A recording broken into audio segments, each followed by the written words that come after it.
Project for him and I to do together, and we've been wanting to work together for years, so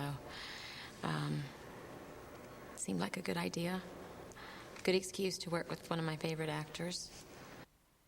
My character's name is Abby, or if you're Rupert, my character's name is Shabby.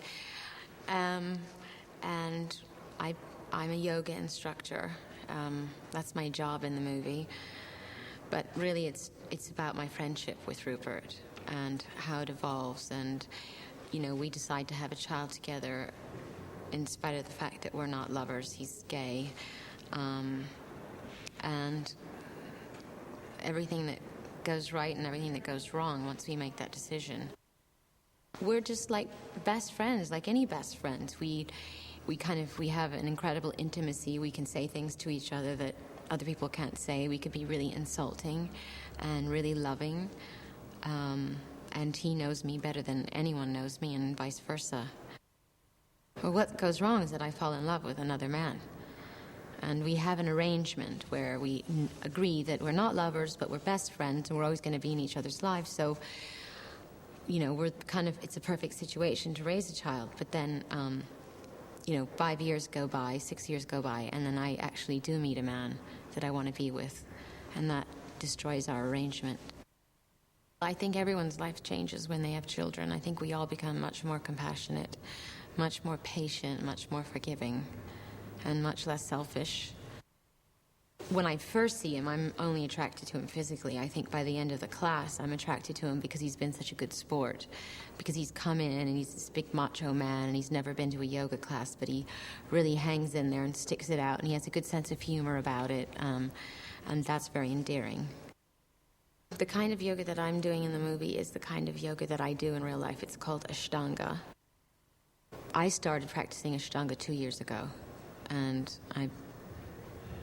I've been a devotee ever since, and it was something that I kind of fell into, because when I was pregnant, I started doing Hatha yoga, which is a much simpler form of yoga, and then after I had the baby, I wanted to do something that was more visceral and physical, because I was so used to working out and running 10 miles and going to the gym and everything, and Ashtanga is much more physical than other types of yoga. It's kind of like dancing. There's 6 series in Ashtanga, and after you perfect one series, you're allowed to move forward to the next series. But I think because of my dance training, I got to move a little bit quicker than other people. And that pose is in the 2nd series, and it's difficult. And of course, I had to do a difficult pose.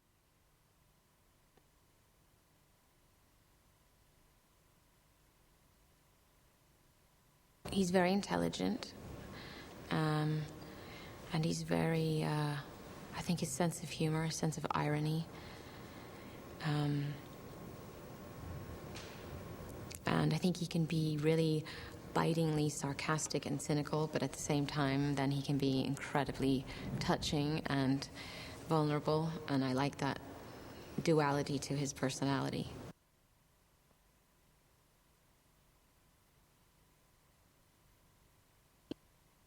He has a great attention to detail. I think that's important. I think that he really knows about acting. He really directs the actors well. He knows when we're being fake and when we're not there, and he's relentless and he's tough and he's a taskmaster, but those are all good things, I think, in the end.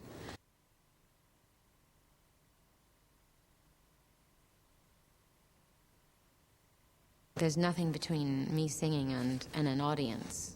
That's live performing. And when I make my own records, I'm kind of like the director because it's my vision. In film, it's a director's medium, so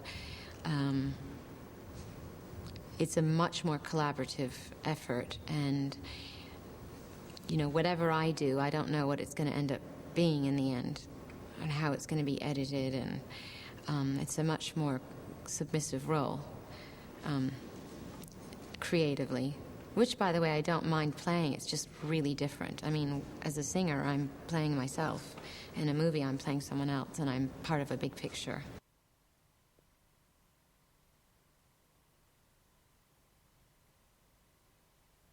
What it says is that there are no rules when it comes to love, and when you take a risk, no matter in no matter what, whether it's a friendship or a lover or your relationship with your child, you take a risk, and everyone gets hurt and everyone makes mistakes. And it is a story of unconventional love, but at the end of the day, I think everybody's love story is unconventional. Single parents can relate to it. I think, people who, women who choose to have babies with their friends, women who choose to have babies that are not in marriages or not in relationships, men who come in and become stepfathers to women who already have children. I think lots of people can relate to it. The stakes are really high because we really love each other. And we've chosen to have a child together and raise the child together, but we didn't really, think about what might happen if him or I fell in love with someone else.